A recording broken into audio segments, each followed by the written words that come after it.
Hi everyone, எல்லாருக்கும் வணக்கம். இந்த எபிசோடில் டபுள் ஆக்குபன்சி படம் எப்படி இருக்கு வாங்க பார்க்கலாம். படத்தோட கேஸ்டிங் அப்படிங்கும்போது சந்தோஷ், ரேஷ்மா, சம்யுக்தா, வினோத் கிருஷ்ணன் போன்றோர் நடித்திருக்காங்க. அஸ்வின் கந்தசாமிங்கிறவர் இந்த படத்தை இயக்கியிருக்காரு. சாம் வந்து மியூசிக் கம்போஸ் பண்ணியிருக்காரு. சாந்தகுமாருங்கிறவர் சினிமோட்டோகிராஃபி ஹேண்டில் பண்ணியிருக்காரு. டபுள் ஆக்குபன்சி படத்தின் கதை அப்படின்னு பார்க்கும்போது, ஒரு கணவன் மனைவிக்கு குழந்தையே இல்லாமல் இருக்க 15 வருஷங்களா. அப்படி இருக்க அவங்களுக்கு ஒரு குழந்தை பிறக்குது. அதே சமயம் அதில் அந்த கணவர் வந்து கடவுள் நம்பிக்கையே இல்லாத ஒரு நபர். குழந்தை பிறக்கும் போதே செத்து பிறக்குது. அப்போ கடவுளை நம்புறாரு. ஆனால் அந்த குழந்தை எப்படி பிறக்குதுன்னா, அதாவது காலையில் 6 மணிலேருந்து சாயந்தரம் 6 மணி வரைக்கும் விமனாவும், 6 மணி டு ஈவினிங் 6 மணிலேருந்து பகல் 6 மணி வரைக்கும் ஜென்ஸாவும் இருக்கிற மாதிரி ஒரு குழந்தை வந்து பிறக்குது. வருடங்கள் கடந்தோட அந்த குழந்தையும் வந்து வளர்ந்துருது. ஒரு அடல்ட்டு, ஒரு யங்ஸ்டராக டேர்ன் ஆகுது. அப்படி இருக்க வந்து பார்த்திங்கன்னா, பெற்றோர்கள் இறந்து விடுகிறாங்க. சென்னைக்கு வராங்க.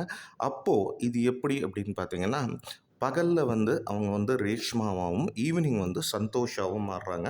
பகலில் வந்து பார்த்திங்கன்னா ஒரு கம்பெனியில் வேலை செய்கிறாங்க. ஈவினிங் வந்து சந்தோஷா மாறும்போது பாரில் வேலை செய்கிறாங்க.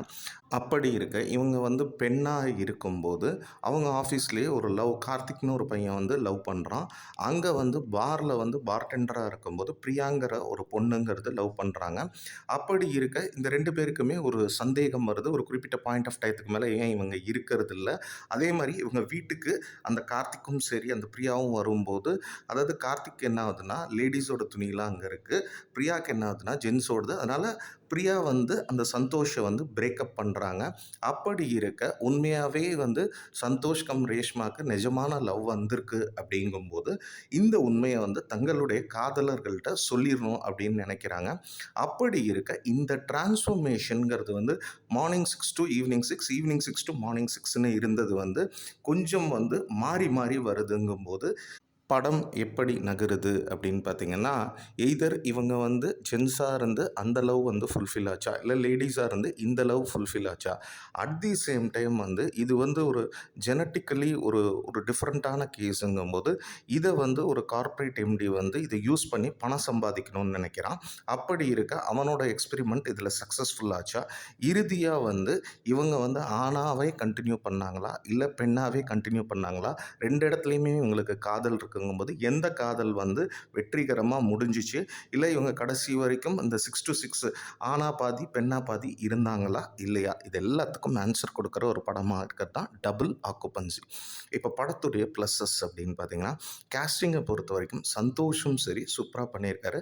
ரேஷ்மாவும் சரி, அதே சமயம் வினோத், வில்லனாக நடித்த பக்ஸு. ஸோ எல்லாருமே இந்த படத்துக்கு என்ன தேவையோ அதை வந்து நீட்டாக ஸ்க்ரீனில் வந்து கொடுத்துருக்காங்க அப்படின்னே சொல்லலாம். அடுத்து சிஎம் சாமோட மியூசிக்கல் ஸ்கோரிங் தான். பேக்ரவுண்ட் ஸ்கோரிங்கும் நல்லாவே ஒர்க் ஆகிருக்கு. அட் தி சேம் டைம் சாங்ஸுமே நல்லா இருக்குது. படத்தை வந்து விஷுவலைஸ் பண்ண விதம், சினிமோட்டோகிராஃபி நல்லா ரிச்சாக கிராண்டாக தான் எடுத்திருக்காங்க. ஒரு ஹைடெக்காக தான் அந்த படத்தை வந்து கொடுத்துருக்காங்க. அடுத்தது படத்தில் ஒர்க் ஆகிற சில எமோஷன் சீக்வன்ஸும் சரி, எமோஷ்னல் சீன்ஸும் சரி நல்ல கனெக்ட் கொடுக்குது. அதாவது ஒரு ஆள் வந்து பகலில் லேடீஸாகவும் ஈவினிங் ஆனால் ஜென்ஸாகவும் மாறுற இடத்துல இது கிட்டத்தட்ட வந்து அந்த கேரக்டருக்கே தெரியாதுங்கும்போது, ஒரு மொபைலில் தான் மெசேஜ் மாதிரி, அதாவது வாய்ஸ் ரெக்கார்டிங் மாதிரி ட்ரான்ஸ்ஃபர் பண்ணாதுங்கும்போது, ஒரு பாயிண்டில் வந்து அதாவது இந்த கதாபாத்திரமே இதை வந்து வெறுக்கும். ஏன்னா லேடீஸாக இருக்கும்போது சில விஷயங்கள் நடக்கும், ஜென்ஸாக இருக்கும்போது சில விஷயங்கள் நடக்குங்கும்போது, அப்படி இருக்க வந்து பார்த்திங்கன்னா ஒரு பாயிண்டில் வந்து வெறுப்புங்கிறது இருக்கும். அந்த வெறுப்பு மறையிற இடத்துல எமோஷன்ஸ் வந்து நல்லாவே கனெக்ட் ஆகிருக்குது. மேலும் அந்த கதாபாத்திரங்கள் 2 கதாபாத்திரங்கள், இந்த ஒரு கதாபாத்திரத்தை லவ் பண்ணுற அந்த வினோத்தா இருக்கலாம். அட் தி சேம் டைம் பிரியாங்கிற கதாபாத்திரமும் சரி, அவங்கள்ட்டையும் அந்த லவ் கெமிஸ்ட்ரிங்கிறது நல்லா ஒர்க் ஆகிருக்கு. எமோஷன்ஸ் வந்து நல்லா ஒர்க் ஆகிருக்கு. இது ஒரு டிஃப்ரெண்ட்டான கதைங்கும்போது, இதை சினிமேட்டிக்கலி வந்து பார்த்திங்கன்னா ஆக்ஷன் சீக்வன்ஸு, காமெடி, நல்ல மியூசிக்கு, நல்ல ரொமான்ஸோட நமக்கு வந்து ப்ரெசென்ட் பண்ணியிருக்காங்க அப்படின்னே சொல்லலாம். இது எல்லாமே இந்த படத்துக்கு வந்து பெரிய ப்ளஸ்ஸாக அமைகிறது.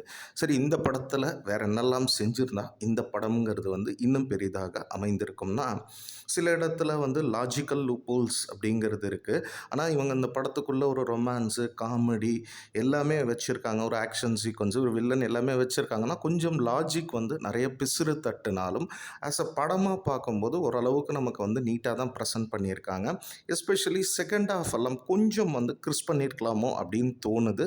இதெல்லாம் தாண்டி டபுள் ஆக்குபன்சி படம் எப்படி இருக்குது அப்படின்னு பார்த்தீங்கன்னா, ஒரு டீசென்ட்டான வாட்ச் படமாகத்தான் இருக்குது. At the same time gen z ஆடியன்ஸுக்கும் வந்து பிடிக்கிறதுக்கு நிறைய வாய்ப்பு இருக்குது. ஜென்ரல் ஆடியன்ஸாக நம்ம பார்த்தோம் அப்படின்னாலுமே சில எமோஷ்னல் திங்ஸ் வந்து நமக்கு ஒர்க் அவுட் ஆகிறதுனால படம் வந்து கன்வின்சிங்காக இருக்குது. ஃபைனலி டபுள் ஆக்குபன்சி அப்படிங்கிற படம் எப்படி இருக்குது அப்படின்னு பார்த்தீங்கன்னா, ஒரு கணவன் மனைவிக்கு குழந்தை இல்லை, பல வருஷங்களாக திடீர்னு ஒரு குழந்தை பிறக்குது, அது செத்து பிறக்குது. அப்போது அவங்க அந்த கணவன் மனைவி கடவுளை வந்து வேண்டுறாங்க. அப்போ அந்த குழந்தை உயிர் பெறுது. அப்படி இருக்க குழந்தை வந்து ஒரே குழந்தை தான். பகலில் விமனாவும் ஈவினிங்கில் வந்து ஜென்ஸாவும் மாறுற மாதிரி இருக்குது. அப்படி இருக்க இது வளர்ந்து வரும்போது, அதாவது ஆணாக இருக்கும்போதும் ஒரு லவ் வருது, பெண்ணாக இருக்கும்போதும் ஒரு லவ் வருது.